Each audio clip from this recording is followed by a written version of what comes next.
Shalom, selamat pagi, saudara-saudara yang dikasihi dan diberkati oleh Tuhan. Pagi hari ini kita bersyukur karena kita diperjumpakan lagi dalam Renungan Sabda Pagi, edisi hari Kamis, tanggal 25 Januari tahun 2024. Dan sebelum kita akan membaca dan merenungkan firman Tuhan, mari berdoa. Terima kasih banyak Bapa di dalam surga, karena di pagi hari ini Tuhan, di hari yang ke-25 bulan Januari tahun 2024, kami dibangunkan dengan tubuh yang sehat, kuat, yang diberkati, dan mengawali segala aktivitas kami di sepanjang hari ini Tuhan. Kami sungguh bersyukur karena kami diperjumpakan lagi dalam Renungan Sabda Pagi, edisi hari Kamis tanggal 25 Januari 2024. Ya Tuhan Allah, Bapa yang ada di dalam surga, sebentar Tuhan kami akan membaca di dalam kitab Kisah Para Rasul 25 ayatnya yang ke-9 sampai dengan ayatnya yang ke-10. Tuhan, biarlah Engkau memberkati kami semua Tuhan, agar apapun yang kami baca dan kami renungkan, biarlah itu boleh tertanam di dalam hati dan pikiran kami, dan kami boleh lakukan dalam segala aktivitas kami. Hamba-Mu yang akan membawakan firman Tuhan, biarlah Tuhan Engkau urapi dengan kuasa Roh Kudus. Terpujilah Engkau Tuhan, kami semua sudah siap untuk membaca firman Tuhan. Inilah doa kami di dalam nama Tuhan Yesus Kristus, yang adalah firman kehidupan kami. Amin. Saudara-saudara sekalian, kita akan membaca firman Tuhan yang terdapat di dalam kitab Kisah Para Rasul 25 ayatnya yang ke-9 sampai dengan ayatnya yang ke-10 dengan perikop Paulus di hadapan Festus naik banding kepada Kaisar. Tetapi Festus yang hendak mengambil hati orang Yahudi menjawab Paulus, katanya, "Apakah engkau bersedia pergi ke Yerusalem supaya engkau dihakimi di sana di hadapanku tentang perkara ini?"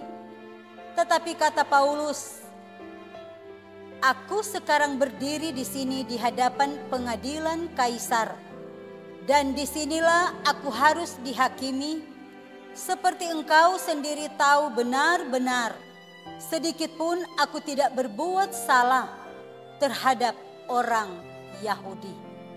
Demikian firman Tuhan, dan tema pada pembacaan kita saat ini yaitu kebenaran dan ketidakbenaran.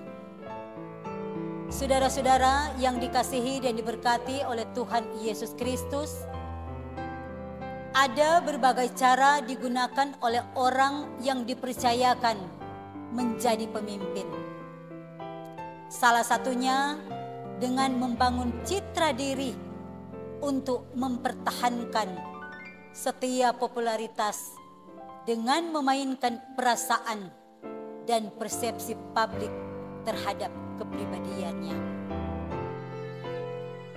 Dan cara demikian, saudara-saudara, dianggap sebagai pilihan agar supaya tetap dalam posisi aman dan tetap mendapat simpati dari banyak orang. Dan hal inilah yang dilakukan oleh Festus yang membiarkan Paulus dalam penjara.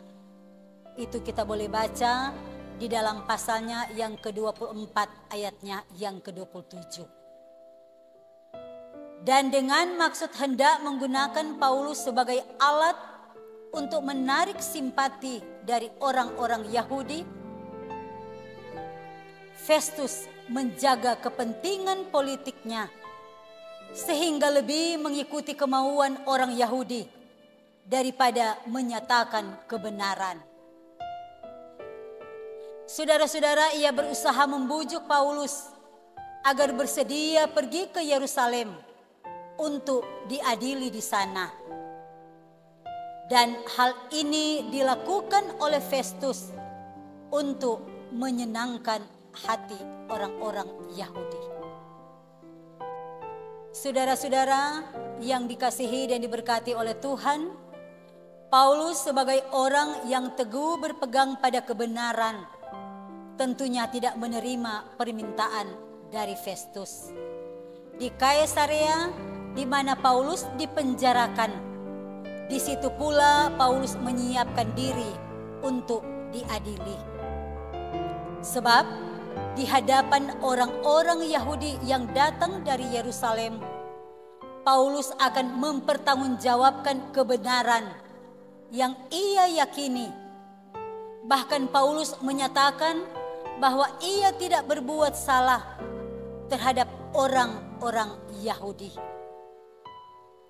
Saudara-saudara sekalian, kita sudah melihat ketidakbenaran yang dilakonkan oleh Festus dan keberanian Paulus untuk menyatakan kebenaran menjadi suatu pembelajaran yang baik bagi kita sebagai orang percaya. Bahwa apa yang dilakonkan Paulus mencontohkan suatu bentuk keberanian untuk melakukan kebenaran. Saudara-saudara yang dikasihi dan diberkati oleh Tuhan, tentu apa yang dibuat Paulus tidaklah lepas dari kuasa Yesus Kristus dalam Roh Kudus yang terus memberikan kekuatan untuk melakukan kebenaran. Dan sebagai orang-orang yang percaya, kita semua terpanggil untuk meneladani Paulus yang berani mempertahankan kebenaran meskipun harus menghadapi resiko yang sangat-sangat berat. Dan lewat pembacaan kita saat ini atau lewat perenungan kita saat ini, kita tentunya harus percaya bahwa setiap kebenaran yang diperjuangkan pasti akan disertai oleh Tuhan Yesus Kristus. Amin. Mari berdoa. Di hari yang ke-25 di bulan Januari tahun 2024, kami menaikkan pujian syukur kepada Tuhan karena kami semua boleh dituntun lagi oleh kebenaran firman-Mu di dalam kitab Kisah Para Rasul 25 ayatnya yang ke-9 sampai ayatnya yang ke-10. Tuhan, kami sungguh bersyukur karena kami semua boleh dikuatkan oleh sabda firman-Mu. Dan karena itu Tuhan, kami semua mau menyerahkan kehidupan, bahkan setiap kemampuan kami kepada Tuhan untuk melakukan setiap kebenaran. Kuatkanlah kami Tuhan ketika kami harus menanggung berbagai macam risiko apapun kehidupan kami demi melakukan sebuah kebenaran. Ajarlah terus kepada kami semua Tuhan untuk mampu melakukan semua itu. Kami juga berdoa kepadamu Tuhan, di mana ketika kami akan melangkah melakukan berbagai macam tugas tanggung jawab yang telah Tuhan embankan kepada masing-masing kami. Biarlah Tuhan, Engkau terus akan berjalan di hadapan kami, dan biarlah kami semua diberkati oleh setiap tugas pekerjaan kami. Dan ketika kami diberkati, maka kami akan menjadi berkat bagi sesama kami. Sehat kuat Engkau akan anugerahkan kepada kami semua Tuhan. Bahkan Engkau akan mencurahkan tingkap-tingkap langit kepada kami. Mencurahkan berkat-berkat yang berlimpah kepada kami semua Tuhan. Berkat sehat terlebih khusus kami boleh miliki di sepanjang kehidupan kami semua. Berdoa kami semua Tuhan bagi kehidupan pribadi, keluarga, apapun yang menjadi harapan kami semua Tuhan terus diberkati oleh Tuhan. Anak-anak kami, cucu kami Tuhan diberkati oleh Tuhan. Masa depan anak-anak kami Tuhan, biarlah terus diberkati oleh Tuhan. Ya Tuhan Allah Bapa yang ada di dalam surga, di sepanjang hari ini Tuhan, kehidupan kami akan serahkan ke dalam tangan kasih dan kuasa Tuhan. Mengampuni setiap salah dan dosa yang telah kami perbuat. Dan biarlah Roh Kudus-Mu terus akan memperbaharui kehidupan kami dari hari ke hari, agar supaya Tuhan kami mampu melakukan seturut dengan kehendak-Mu. Terpujilah Engkau Tuhan, inilah doa kami di dalam nama Tuhan Yesus Kristus, yang adalah Tuhan dan Juru Selamat kami yang hidup. Amin. Demikianlah renungan Sabda Pagi. Selamat beraktivitas. Tuhan Yesus memberkati kita semua. Shalom.